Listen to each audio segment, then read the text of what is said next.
Selamat datang di Cupu Channel Jendela Dunia. Kali ini kita akan ngobrol tentang ilmu-ilmu kesaktian di Jawa. Monggo, Mas Rino. Jadi zaman dulu itu kan memang istilahnya karena zaman susah ya. Jadi Indonesia itu sendiri kan sebelum penjajahan 350 tahun oleh Belanda itu kan juga banyak terjadi pergolakan di dalam negeri. Jadi istilahnya untuk rakyatnya sendiri itu mengalami masa-masa susah.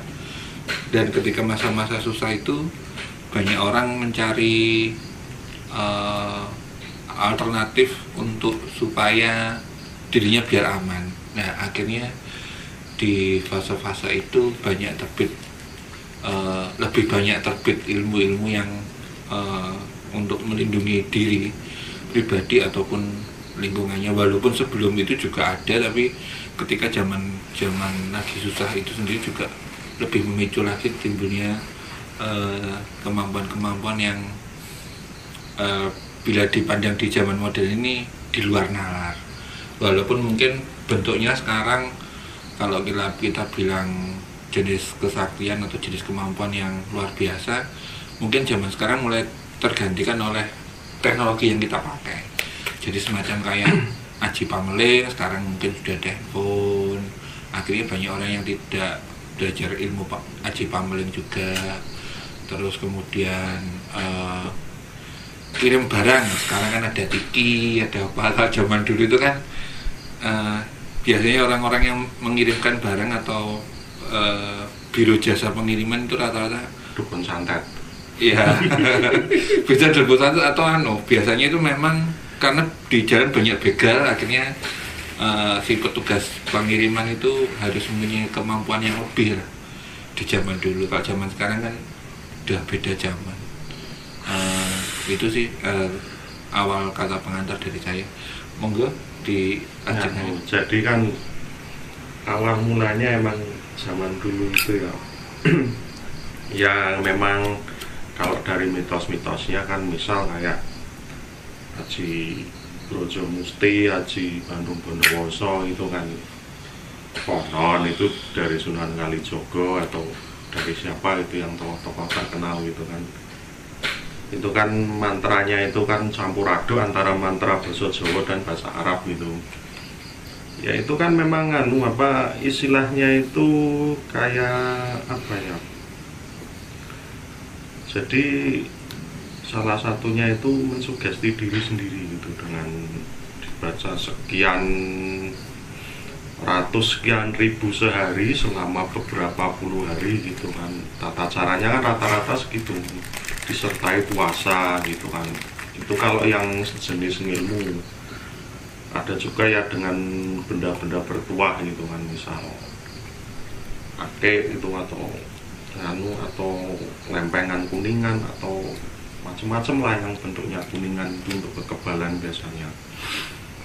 Nah, cuma memang ya itu yang namanya haji-haji itu ya dia istilahnya cuma di kulit gitu kan.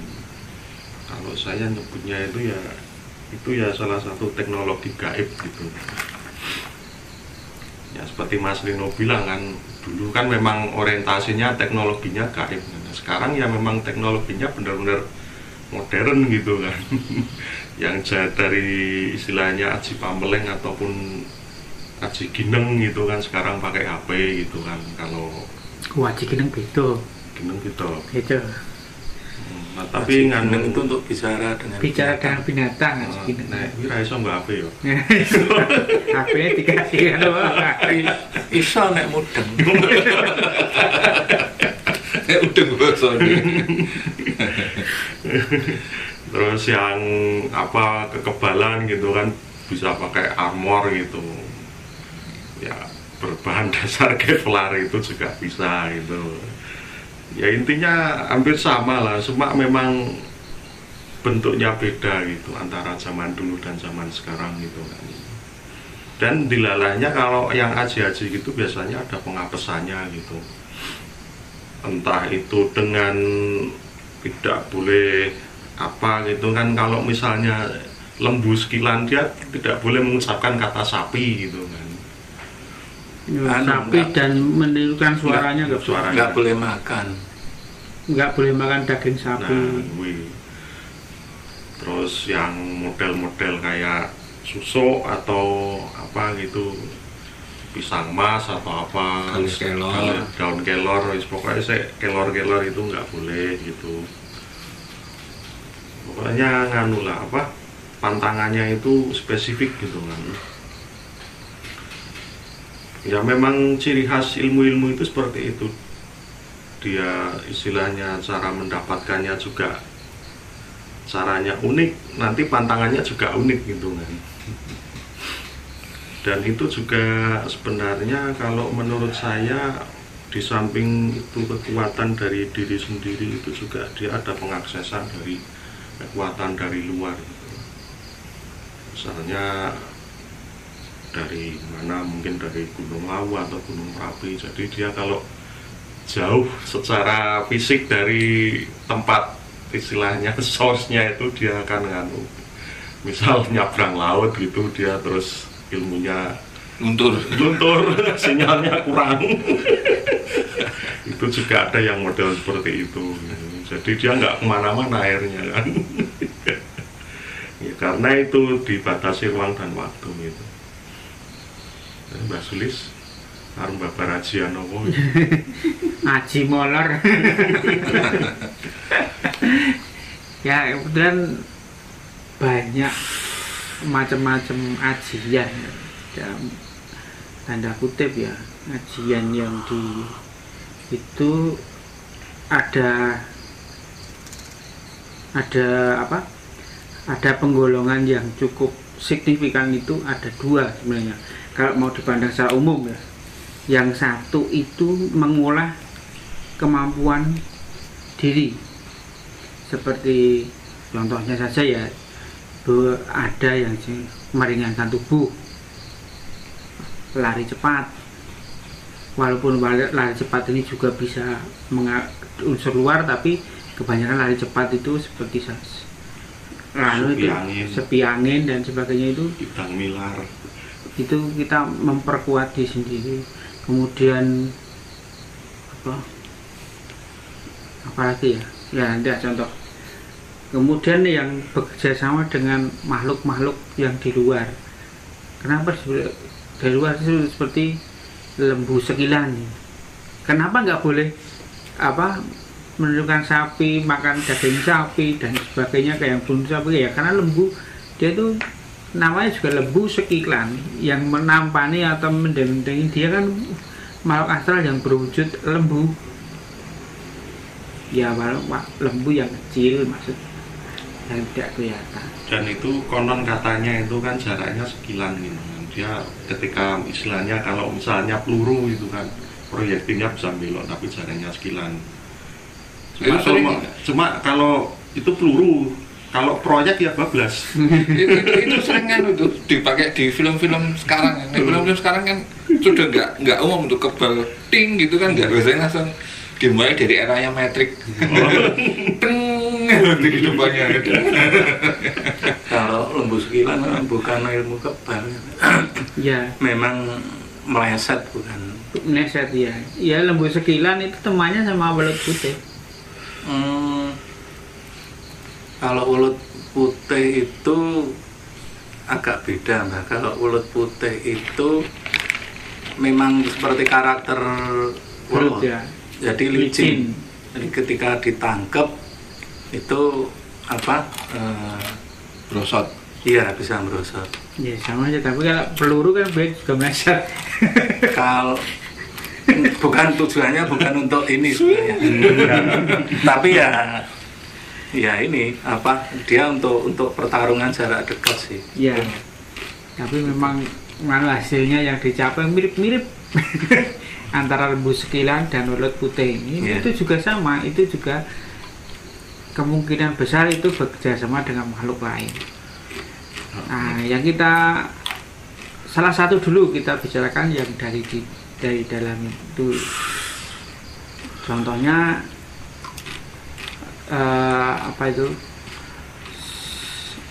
meringankan tubuh, itu kan kita mengolah unsur angin supaya empat unsur yang ada di dalam tubuh ini supaya menjadi ringan, ya, memperbesar unsur angin atau bagaimana. Itu banyak kan yang mengolah dari dalam diri ini perguruan-perguruan atau yalah seperti tenaga dalam lah, TD itu secara umumnya itu mengolah hal demikian, seperti lari cepat, meringankan tubuh, terus dan konco-konco itu memotong besi, melatih untuk tahan panas dan sebagainya, itu membakar dan sebagainya. Apakah begitu Mas Agung? Kalau menurut saya kan sebetulnya ini balik lagi ke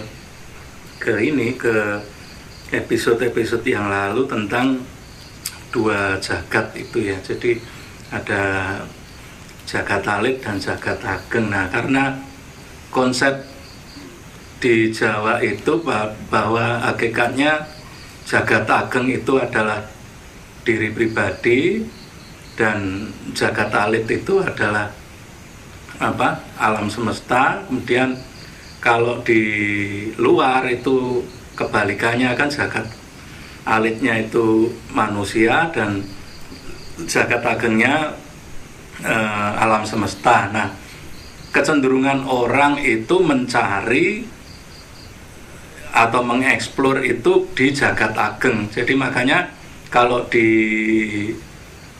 luar, di selain Jawa itu karena jagat agengnya alam semesta, maka dia mencari solusi itu dari alam semesta, sehingga muncul yang namanya teknologi. Jadi kalau orang pengen kebal, mereka bikin baju besi karena dia melihatnya di alam semesta. Oh, kalau alat yang untuk ini biar tidak terkena senjata itu tidak luka, ya harus dilindungi dengan besi. Kalau pengen bisa berjalan dengan cepat, ya dibikinlah alat angkut dengan roda. Kemudian itu sampai perkembangan teknologi. Nah, ini kebalikannya dengan orang Jawa, karena konsepnya adalah jagat agengnya itu diri pribadi, maka mencarinya juga ke jagat agengnya, ke diri pribadi. Jadi kalau pengen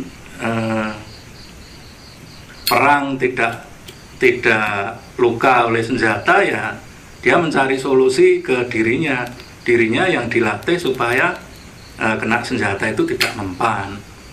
Kalau pengen berkomunikasi, ya dia eksplor dirinya, bagaimana bisa berkomunikasi dengan orang lain. Ya terciptalah itu ilmu Sabto Pantulu, Sabto Pameling dan sebagainya, termasuk yang lain.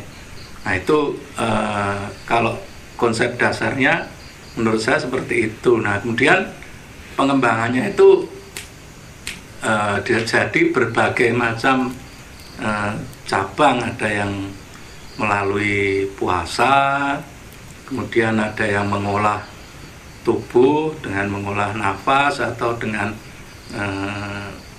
sebetulnya sama-sama mengolah dirinya kan, itu dengan puasa. Kemudian ada yang dengan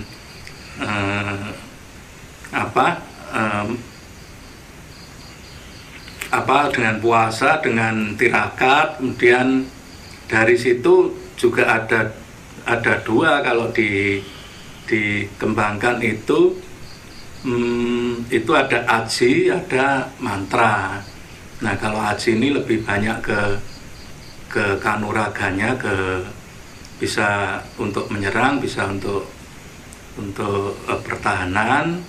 Kemudian kalau pernapasan juga mengolah supaya energi di dalam tubuh ini bisa digunakan sesuai keinginan. Jadi macam-macam dan tidak semuanya oke lah ada yang pakai apa ya, kayak tadi dengan gaib atau ini, tapi tidak semua aji itu ada pengapesannya dan tidak semua aji itu berkolaborasi dengan makhluk halus. Karena kan ya ini pengalaman saya dulu sih Mas, tuh masih sekolah ya, masih SMP, saya kan sering lagi senengnya pengen belajar seperti itu. Jadi kayak tadi misalnya Brojo Musti itu kan puasa muteh itu seminggu dari 7 kepel sampai 1 kepel, terus terakhir pati geni, kemudian dengan mantranya. Nah itu menurut pengalaman saya itu tidak ada koneksi dengan gaib dan saya tidak pernah ketemu. Nah, jadi di Brojo Musti juga di situ tidak ada pantangannya apa seperti kalau Lembu Sekilan memang ya ada pantangannya, tapi Brojo Musti yang saya dulu ini kayaknya enggak. Dan apakah itu gaib? Dengan gaib juga saya, kalau yang saya praktekkan dulu sih enggak. Jadi artinya ketika saya selesai kan biasanya dibuktikan itu. Nah saya waktu kecil itu masih SMP kelas 1-an ya, kelas 1 pokoknya kayak gitu. Itu saya nyoba batu. Nah terus saya baca ininya, mantranya itu, mantranya ajian Brojo Musti itu. Ajiannya piye lali aku udah wis tua ya. Nah saya pukul batunya itu, mukul duk itu, rasanya dari sini ini ada aliran tenaga gitu keluar ke sini dan bikin batunya itu pecah. Nah sejak saat itu saya nggak mau pakai lagi, jadi percuma. Jadi ngelakoni wes sekali dicoba nggak lagi, saya cuma takut nanti kalau kena orang gimana kan gitu. Nah itu termasuk ulut putih saya juga belajar, cuman kalau ulut putih nggak pakai ngelakoni, cuman mantra aja ketika masih SD itu ya, senengnya gelut-gelutan itu toh dipideng gitu, terus oh iya kelingan mantra ulut putih itu sona mata ajiku ulut putih kinroco ing padas putih sallallahu alaihi wasallam. Itu baca 3 kali sambil tahan napas. Itu ya pas di gojek gini mak plurut gitu, embuh mergo itu embuh keringetan ya. Macane kedawan terus wong pegel. Yang penting bisa melurut. Jadi memang macam-macam dan tergantung tipenya kan, tipe apa ajiannya, tipe ini. Kalau kita ngikuti yang cerita-cerita apa babat atau cerita-cerita meskipun fiksi yang karangan Esa Mintarjo itu kan banyak sekali pertempuran seperti itu yang menceritakan tentang kemampuan ya, seperti ajiannya Joko Tingkir itu dulu kan yang terkenal itu kan rok-rok asem.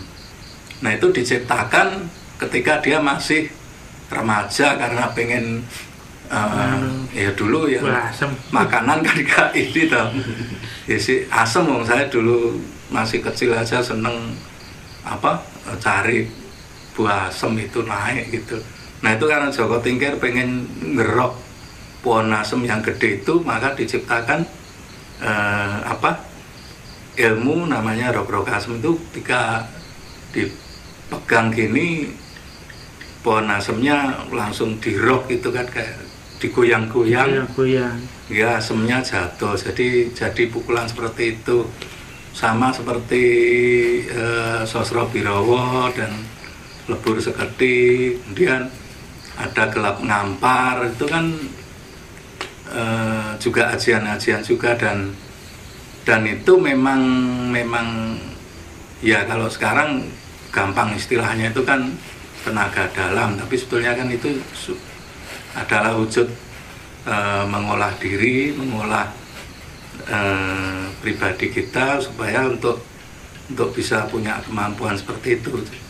Jadi nggak selamanya ada pengapesannya. Jadi kayak pernapasan itu ya kita nggak kenal pengapesannya seperti apa, dan matanya sih bernapas. Iya. Pengapesannya ini kalau tidak bernapas tuh. Kalau tidak bernapas malah masih bisa karena pernapasan itu kan mengolah dengan metode anaerob, jadi tanpa udara malah. Jadi ya itu selama karena itu kan ada di dalam tubuh kita. Jadi kalau menurut saya seperti itu sih. Yang saya pertanyakan tadi menyinggung Sabto Pandulu, Sabto itu apa? Itu sejenis apa gantinya gadget sekarang HP itu bisa video callan? Iya, kalau Sabto Pandulu itu kan penglihatan jarak jauh. Ya, mungkin kalau sekarang gampangannya kan terawangan, tapi kan sekarang itu istilah itu jadi campur aduk toh kan. Kalau terawangan ini bisa ndelok demit atau bisa melihat masa depan kan kayak gitu. Kalau Sabto Pandulu itu kan melihat jarak jauh. Jadi kalau pakai softwarenya itu idoser atau itu kan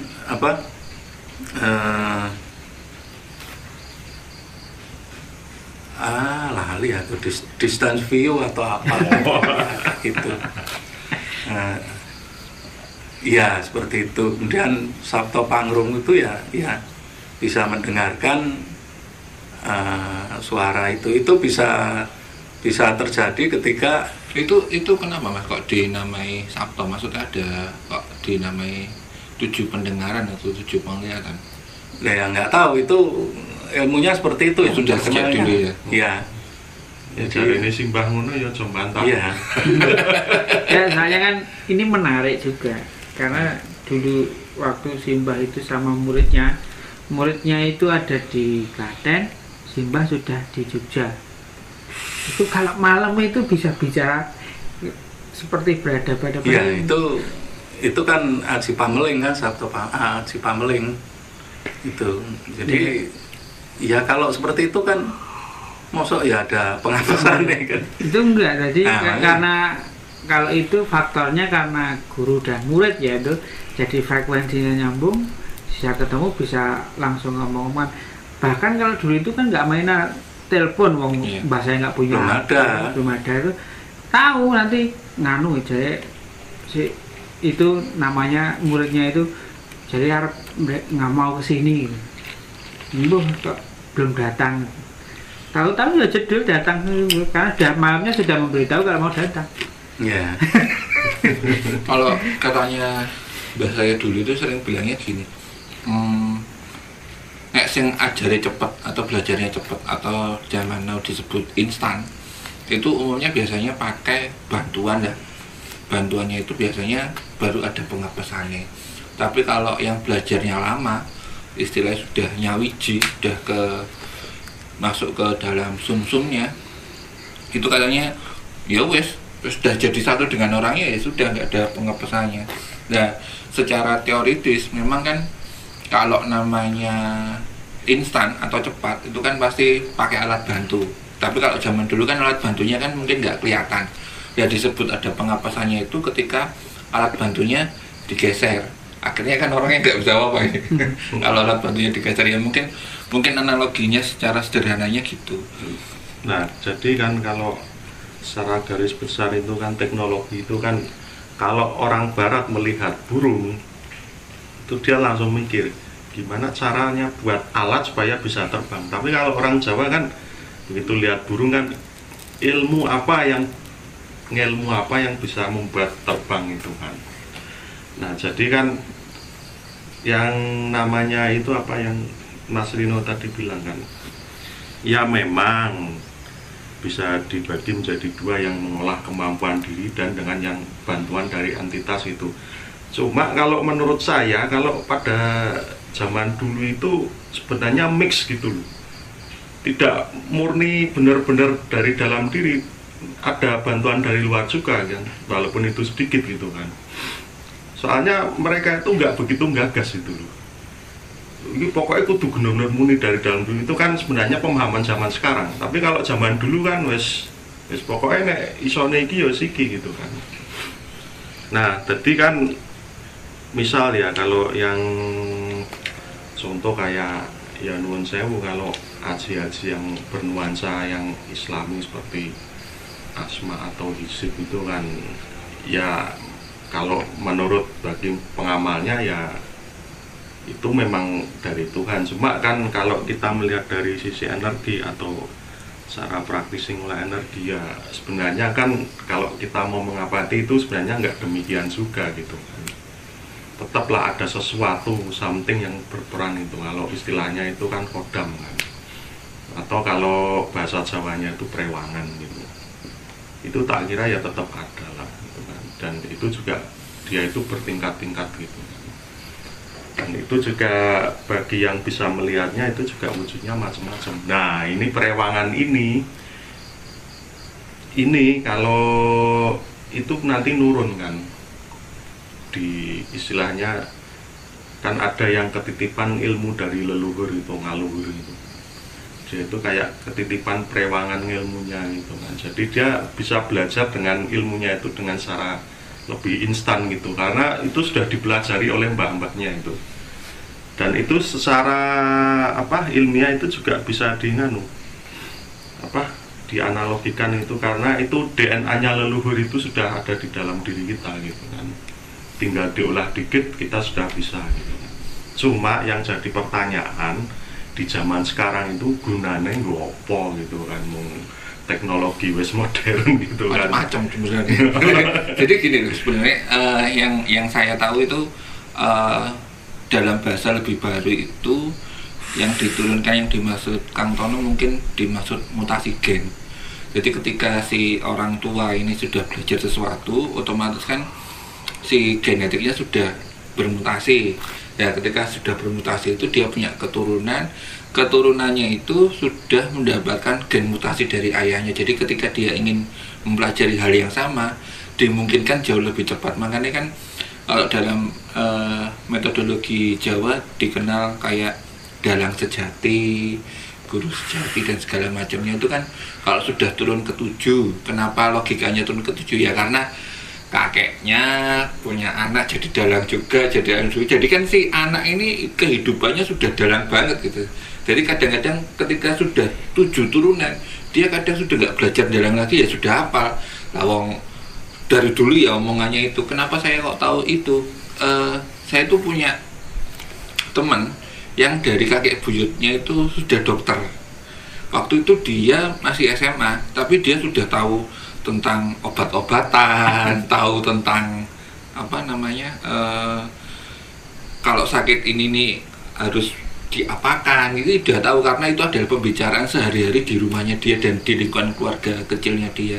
Di kakeknya juga gitu. Itu teman saya yang dokter. Ada lagi itu saya ketemu sama jadi waktu naik kereta, waktu itu saya masih Surabaya Jogja. Di dalam kereta itu ketemu sama seorang anak muda lah. Dia itu masih kuliah semester pertama ya. Dia itu tahu tentang tanda-tanda perkereta apian. Jadi lewat tuh dia terus atau ini, loh kamu kok tahu? Dan ternyata bapaknya dia itu masinis, mbahnya dia juga masinis, buyutnya dia juga masinis, jadi dia itu pembicaraannya ya keluarga itu, terus akhirnya ya dia tahu gitu. Begitu keturunan ke-8 bensinnya entek. Wes ra iso apa-apa. Ikhlas segitu pitung turunan. Itu yang saya gumuli dari mbahnya, dari kakek buyutnya itu kok mas semua itu. Mas sinis loh, mas semua itu. Orang mbak sinis, sinis. Iya, jadi kadang-kadang kadang dalam ilmu tertentu kan sampai mutasi gen, tapi setidaknya kalau minimal bukan mutasi gen, minimal itu adalah pengetahuan yang diturunkan dari atasnya, maka biasanya si turunannya itu tanpa belajar, maksudnya orang lain tetangganya melihat tanpa dia belajar ke instansi atau perguruan tertentu, dia sudah bisa karena ya lingkungannya seperti itu. Itu yang kadang-kadang sebuah ilmu kadang-kadang kalau dibilang turun-temurun kadang-kadang ya seperti itu memang. Ya. Dan juga kalau yang biasanya yang dari bantuan eksternal itu kan istilahnya banyakan yang eksternalnya itu kan, itu kalau kita secara terang-terangan, misalnya saya tokoh di Merapi terus ketemu danyangnya sana, terus saya minta ilmu, terus tiba-tiba disanggung ini nyole tak kayak sana, itu baru. Cuma kalau yang berbentuk mix itulah istilahnya ya, antara puasa, terus mantra, terus terus kongkum, terus ngapa, terus apa, itu sebenarnya kalau menurut saya itu mix, walaupun si pelaku itu nggak menyadari. Jadi memang ya kalau yang mau benar-benar murni itu ya harus belajar ilmu kajatan. Jadi kita sudah tahu jati diri kita, itu baru kalau bisa dikatakan benar-benar murni gitu. Itu kalau pendapat saya. Tapi kalau dari serat di Wedotomo memang kalau yang dengan unsur seperti itu kan digolongkan sebagai ilmu karang. Jadi kan ya itu tadi, kekeraning ilmu karang kang kinarang bangsane gaib. Itu hanya bureh yang tidak bisa rumesep di badan. Jadi ibaratnya cuman seperti benda parem. Jadi bukan bureh itu parem itu. Jadi memang seperti itu. Dan ya kalau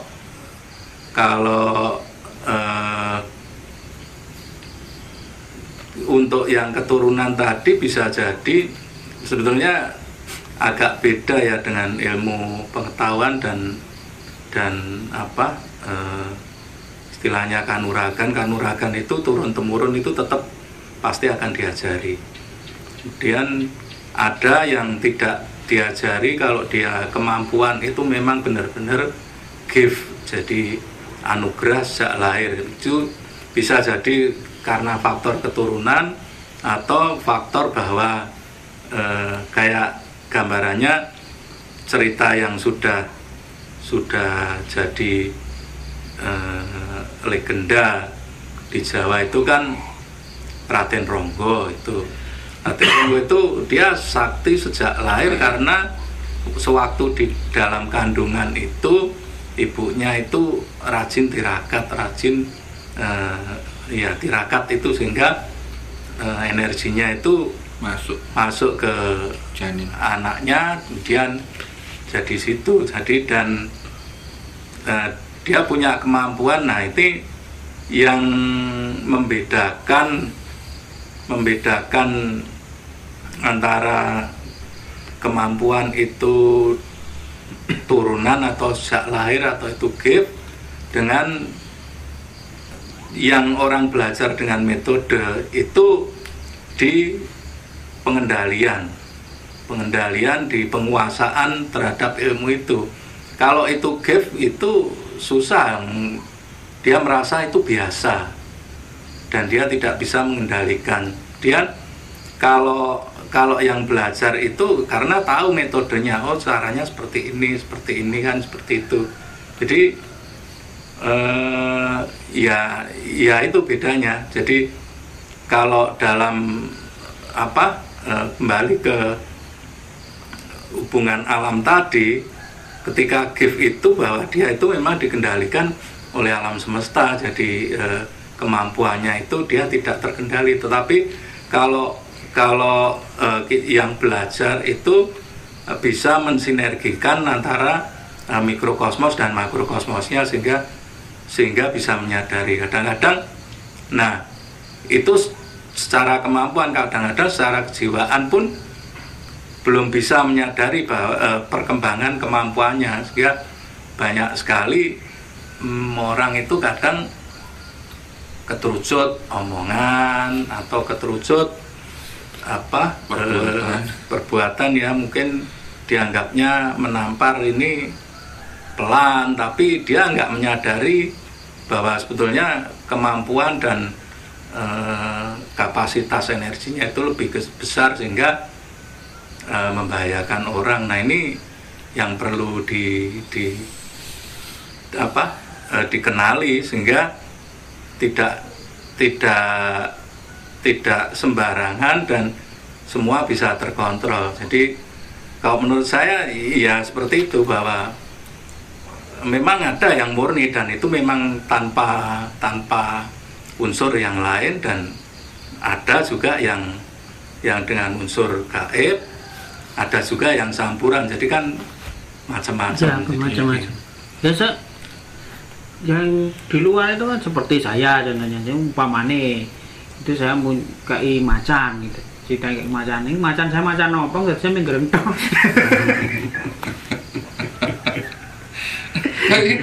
Banyak kok cita-cita gitu tuh, maksudnya kadang ekspektasi itu tidak sesuai dengan hasil.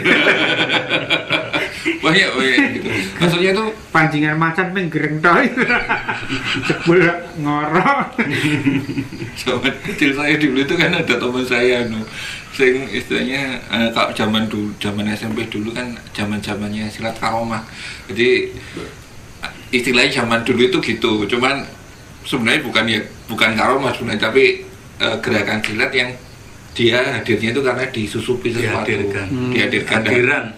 Iya. Hadiran dah. Macamnya hadiran itu seperti hadirin kontak.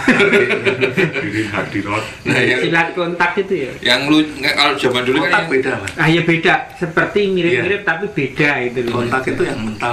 Iya. Nah, kalau yang itu kan yang terkenal kayak Cimande, siapa itu, maksudnya pemasukan ilmunya itu tau. Nah, Cimande enggak silat murni, Mas? Enggak, maksudnya yang zaman itu manggil siapa gitu, manggil gerakan Cimande. Iya, untuk masuk ke situ lah. Teman saya ini kemasukan kakek tua yang pakai tongkat, jadi cuma gini aja. Gitu, antara ekspektasi dan yang masuk itu beda. Itu permintaan itu kan silat yang paling tua. Ya kakek ya nggak gerak nggak apa gitu. Ya makanya kan banyak itu kejadian antara ekspektasi dan kejadian itu beda. Ya biasanya kalau yang kerjasama dengan identitas luar itu pada awal-awal memang sulit untuk dikendalikan karena belum bisa selaras gitu. Kalau nanti sudah dikendalikan ya selayaknya orang kalau silat ya, gerakan silat atau ajian apa ya hampir mirip-mirip. Tapi memang ajian yang entitas luar ini agak berbeda. Artinya nanti akan mempengaruhi dari pribadi si praktisinya. Jadi bukan praktisinya yang menimbulkan kekuatan itu, tapi efek dari entitas luar ini yang sering mempengaruhi. Kalau dibahasakan sekarang mungkin yang kita sering dengar itu kodam gitu, katakanlah kodam ya, kodam ilmu sakranya seperti kodam macan, kodam naga, rubah ekor 9. katakanlah begitu.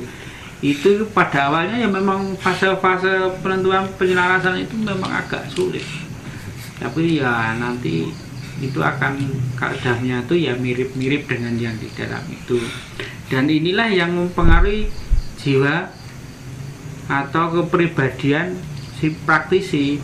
Karena kadang praktis ini lepas kontrol, dipengaruhi itu, tahu-tahu ngerti-ngerti ngereng wer. Orang ngeses-ngeses tak. Niru lo ning ra duwe pas. Krogat-krogat ya soalnya.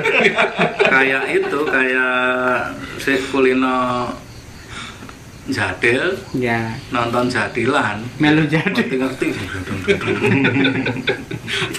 Tapi dulu itu kok zaman itu sampai dikembangkan jadi kesenian, jadi sampai ditabui. Nek pegel keluarkan. Tapi penyesuaian itu bukan hanya di ilmu yang pakai entitas, Mas. Jadi walaupun latihan istilahnya tenaga dalam itu juga perkembangan kemampuan itu juga kita belum bisa, sebetulnya belum bisa menyadari ya kalau pengalaman saya dulu udah berapa aja yang pegangan pintu apa itu Brodol. patah, bukan cuman pegangan pintu, kunci itu nek mencengi saking le tenanan kuncinya le pedot malahan saking kencengnya itu. Jadi kadang nggak terkontrol seperti itu. Setelah putus, kemudian untuk caranya masuk gimana? Itu pakai lubang. Kunci pas itu loh, Mas.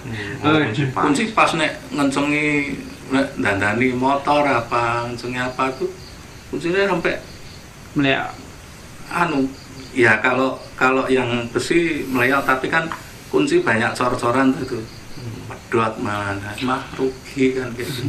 Umumnya karena terjadinya karena kelewat konsentrasi. Keluar terkuncinya mulai murah ya. Iya, mungkin enggak, kalau makin mahal makin gampang patah malah sebetulnya. Karena kan bajanya pasti bagus. Iya, keras. Ya, kalau yang murah itu malah meleot karena kan besi kan nggak bisa patah. Karena sing larang malah justru angel saya karena demaniman. Ya nek pas ini maksud ya ada di kelingan kan. Iya kunci larang ya.